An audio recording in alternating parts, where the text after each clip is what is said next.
चलिए दोस्तों, आज हम NEET JEE MSCT MCQ test number 6 level 1 type के क्वेश्चन देखेंगे।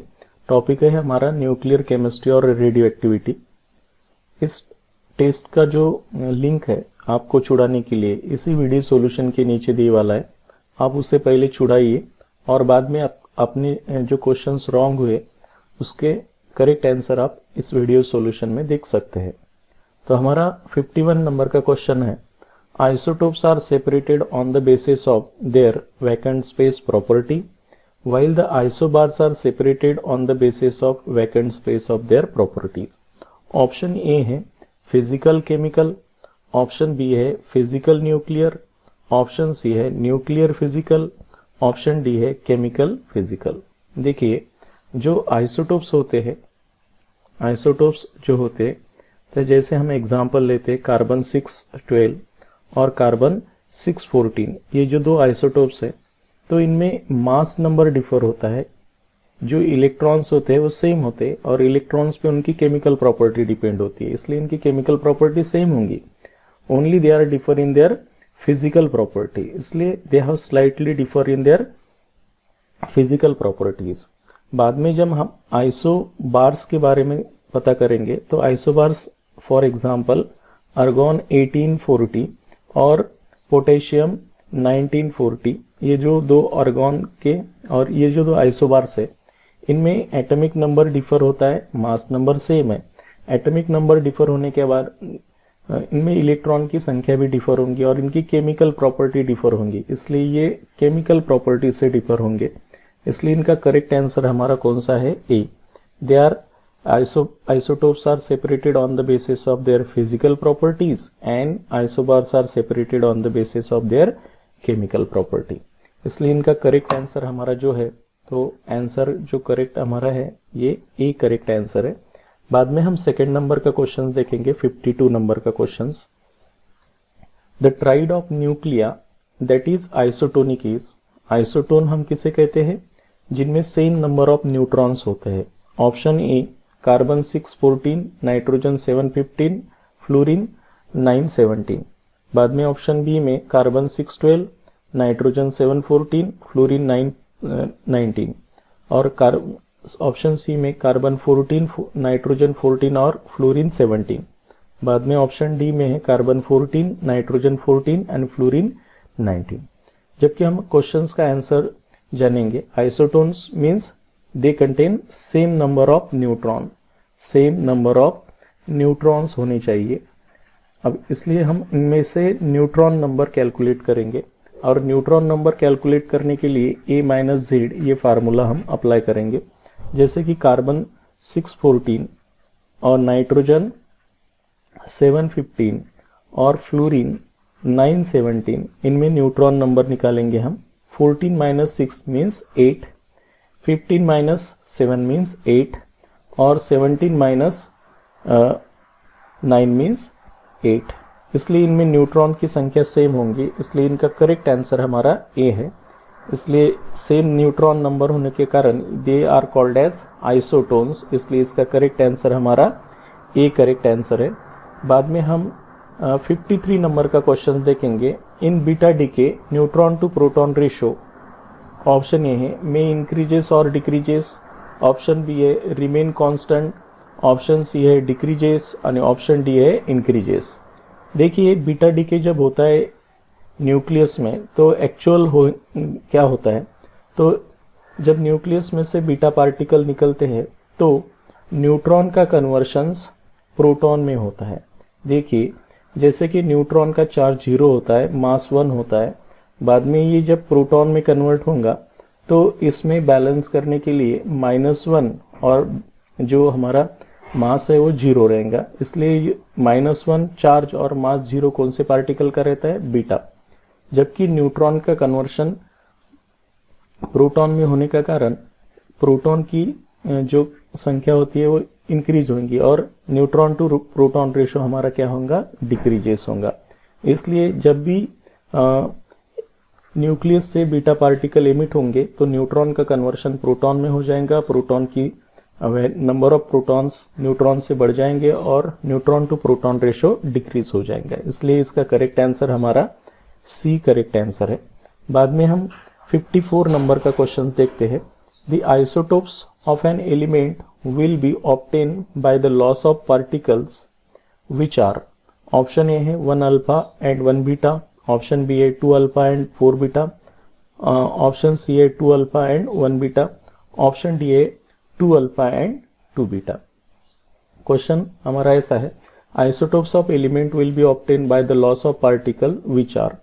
जैसे कि हम एक सीरीज लेते हैं यूरेनियम की, एक था पागल, उसने नागपुर, पूना, अमरावती। जबकि हम यूरेनियम का जब न्यूक्लियस लेंगे तो इसका एटॉमिक नंबर है 92। देखिए, जब आइसोटोप्स यूरेनियम 92 होगा हमारा और 236 होगा, इसमें से एक अल्फा पार्टिकल हम इमिट करेंगे तो इनका एटॉमिक नंबर जो है तो हमारा थोरियम का एटॉमिक नंबर आ जाएगा 90 और इसका मास नंबर 4 से डिक्रीज हो जाएगा। बाद में हम जब atomic number, isotopes means same number of atoms होने चाहिए, जबकि हमें अब इसमें 2 एटॉमिक नंबर इंक्रीज करना है थोरियम में, इसलिए हम एक बीटा पार्टिकल का इमिट करेंगे। एक बीटा पार्टिकल का इमिट करने से हमें क्या होगा, एक अल्फा पार्टिकल हम जब निकालेंगे यूरेनियम से तो हमें को थोरियम मिलेगा, और जब थोरियम से एक बीटा पार्टिकल निकलेगा तो हमें Pa91,231 मिलेगा। बाद में हम और एक बीटा पार्टिकल इमिट करने से हमें वापस यूरेनियम का न्यूक्लियस मिल जाएगा 92,231। इसलिए ये जो 2 न्यूक्लियस है, आफ्टर 1 अल्फा, एक अल्फा और 2 बीटा पार्टिकल इमिट करने से जो हमारा पहला न्यूक्लियस है वही मिल जाएगा, बस वो मास नंबर से डिफर हो जाएंगे, इसलिए इनको हम आइसोटोप्स कहेंगे। जब आइसोटोप्स एक अल्फा और 2 बीटा पार्टिकल्स एखादे रेडियोएक्टिव न्यूक्लियस से निकलेंगे तो हमें आइसोटोप्स मिलेगा, बराबर है। तब यहाँ पर ऐसा ऑप्शन कौन सा नहीं है, इसलिए हमें क्या करना है, तो ये 2 अल्फा और 4 बीटा ये हम डबल कर देंगे तो ये भी करेक्ट आंसर आ जाएगा, इसलिए हमारा करेक्ट आंसर कौन सा है, बी। इसलिए हमारा यहाँ पर करेक्ट आंसर आ जाएगा बी, ठीक है। बाद में हम 55 नंबर का क्वेश्चन देखते हैं। Which type of radioactive decay will give an isobars of the parent element. Option A है अल्फा डीके, ऑप्शन बी है बीटा डीके, ऑप्शन सी है पॉजिट्रॉन डीके और ऑप्शन डी है नन ऑफ दीज। देखिए, जैसे कि आइसोबार जो होते हैं, जो मास नंबर सेम होता है और एटॉमिक नंबर डिफर होता है, तो जैसे कि हम यूरेनियम 92, 236 न्यूक्लियस में से एक बीटा पार्टिकल जब इमिट करेंगे, देखिए एक बीटा पार्टिकल हम जब इमिट करेंगे तो हमें नेपच्यूनियम का न्यूक्लियस मिल जाएगा, जिनका एटॉमिक नंबर एक बीटा पार्टिकल इमिट्स करने से एटॉमिक नंबर 1 से बढ़ जाएगा और मास नंबर उतना ही रहेगा। इसलिए एक बीटा पार्टिकल इमिट करने से मास नंबर रिमेन सेम रहेगा ये दोनों इसमें का, और एटॉमिक नंबर चेंज होगा, उसे हम आइसोबार्स कहते हैं। इसलिए इसका करेक्ट आंसर हमारा कौन सा है, बी, और answer B is the correct answer. देखिए 56 नंबर का क्वेश्चन देखेंगे। In alpha decay neutron to proton ratio, alpha decay में neutron to proton ratio, option A में इंक्रीज और डिक्रीज, ऑप्शन बी है रिमेन कांस्टेंट, ऑप्शन सी है डिक्रीजेस, ऑप्शन सी डी है इंक्रीजेस। देखिए, हमने इसके पहले ही समझ लिया है कि एक जो बीटा डीके होता है उसमें neutron to proton ratio decrease होता है। अब जबकि अल्फा डीके होने के कारण जो न्यूट्रॉन टू प्रोटॉन रेशियो है इंक्रीज होता है, क्योंकि न्यूट्रॉन की संख्या एज कंपेयर टू प्रोटॉन की संख्या से बढ़ जाएंगी, इसलिए neutron to proton ratio increases. इसलिए इसका करेक्ट आंसर हमारा डी करेक्ट आंसर है। बाद में हम 57 नंबर का क्वेश्चन देखेंगे।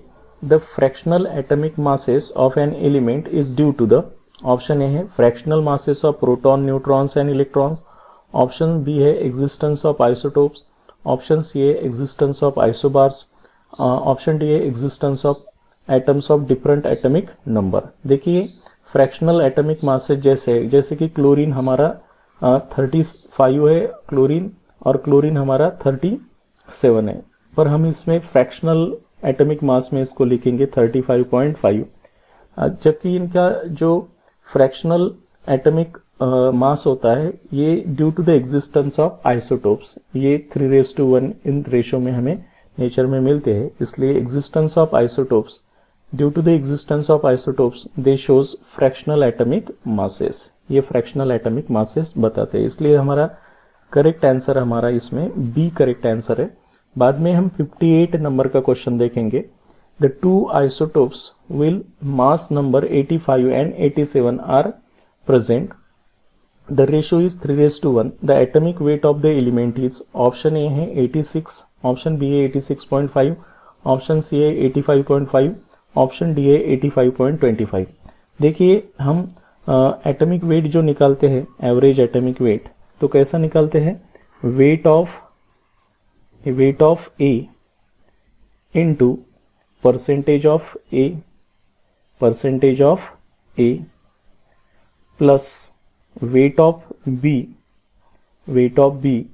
Into percentage of B divided by percentage of A plus percentage of B.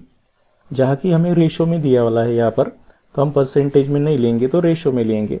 तो हमें दो आइसोटोप्स दिए वाले हैं, ए और एक बी आइसोटोप्स है, जिनका एटॉमिक मास नंबर है 85 और 87 और जो 3:1 रेशो में दिए वाले, इसलिए हम 85 मल्टीप्लाई बाय 3 करेंगे प्लस 87 मल्टीप्लाई बाय 1 करेंगे और डिवाइडेड बाय 3 + 1 करेंगे। इसे सॉल्व करने के बाद हमारा जो आंसर आ जाएगा तो वो 85.5 आ जाएगा, इसलिए इसका करेक्ट आंसर हमारा कौन सा है, सी, इसलिए इसमें करेक्ट आंसर हमारा सी करेक्ट आंसर है।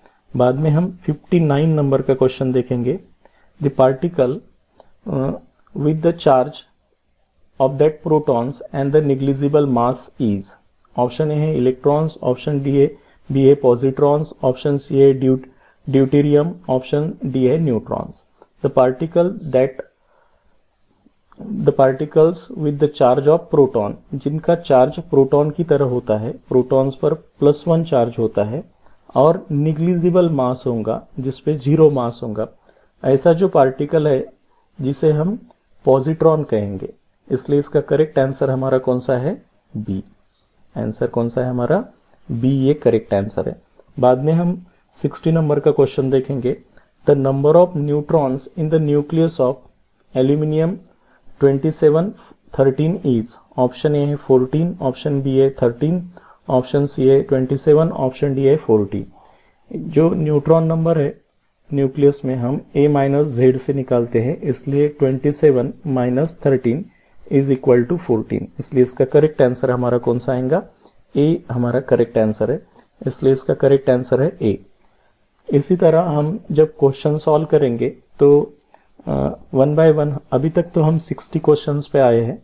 6 जो मॉक टेस्ट है हमने आपको प्रोवाइड की है, तो आप इस टेस्ट को छुड़ाइए, बाद में ये वीडियो सॉल्यूशन देखिए। ये टेस्ट अच्छा लगे तो आपके दोस्तों में शेयर कीजिए और हमारे चैनल को सब्सक्राइब कीजिए। Thank you.